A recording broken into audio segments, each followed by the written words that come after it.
बीते दिनों ये कहा जा रहा था कि देश की मुख्य विपक्षी पार्टी कांग्रेस ने बीजेपी और प्रधानमंत्री नरेंद्र मोदी के खिलाफ राजनीतिक लड़ाई में दिल्ली के मुख्यमंत्री अरविंद केजरीवाल को समर्थन देने का ऐलान किया है। हालांकि पार्टी के वरिष्ठ नेता के.सी. वेणुगोपाल ने आम आदमी पार्टी को समर्थन देने वाली सारी खबरों का खंडन किया है। के.सी. वेणुगोपाल ने ट्वीट करके कहा कि अधिकारियों की नियुक्ति के संबंध में दिल्ली सरकार की शक्तियों पर सुप्रीम कोर्ट के फैसले के खिलाफ लाए गए अध्यादेश के मुद्दे पर कांग्रेस पार्टी ने कोई निर्णय नहीं लिया है। कांग्रेस राज्य दिल्ली इकाई और दूसरी समान विचारधारा वाली पार्टियों के साथ इस मुद्दे पर सलाह करेगी। उन्होंने आगे लिखा, पार्टी कानून के शासन में विश्वास करती है और साथ ही किसी भी राजनीतिक दल द्वारा राजनीतिक विरोधियों के खिलाफ अनावश्यक टकराव, राजनीतिक रूप से निशाना बनाना और झूठ के आधार पर अभियानों की अनदेखी नहीं करती है। आइए जान लेते हैं ये अध्यादेश का पूरा मामला क्या है।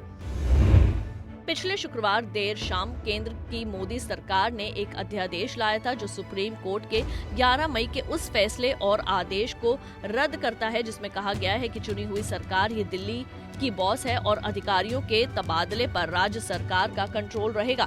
इस फैसले के 7 दिन बाद ही केंद्र सरकार ने अध्यादेश के जरिए सुप्रीम कोर्ट के फैसले को पलटते हुए कहा कि तबादले का अधिकार उपराज्यपाल के पास ही रहेगा। बस इसी अध्यादेश को लेकर दिल्ली के मुख्यमंत्री अरविंद केजरीवाल केंद्र सरकार के खिलाफ विपक्षी दलों का समर्थन हासिल करने की कोशिश कर रहे हैं।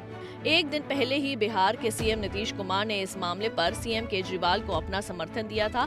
अरविंद केजरीवाल से मुलाकात के बाद सीएम नीतीश ने इस अध्यादेश को संविधान के खिलाफ करार दिया था। नीतीश ने मुलाकात के बाद मीडिया से बात करते हुए कहा, एक निर्वाचित सरकार को दी गई शक्तियां कैसे छीनी जा सकती हैं? ये संविधान के खिलाफ है। हम अरविंद केजरीवाल के साथ खड़े हैं। हम देश के सभी विपक्षी दलों को एक साथ लाने की कोशिश कर रहे हैं। हम लोग आए हुए थे, यहाँ तो आए ही थे आपसे मिलने के लिए और इनको काफी जो सुप्रीम कोर्ट का फैसला हुआ बहुत अच्छा लगा और हम लोग तो देखते ही रहे।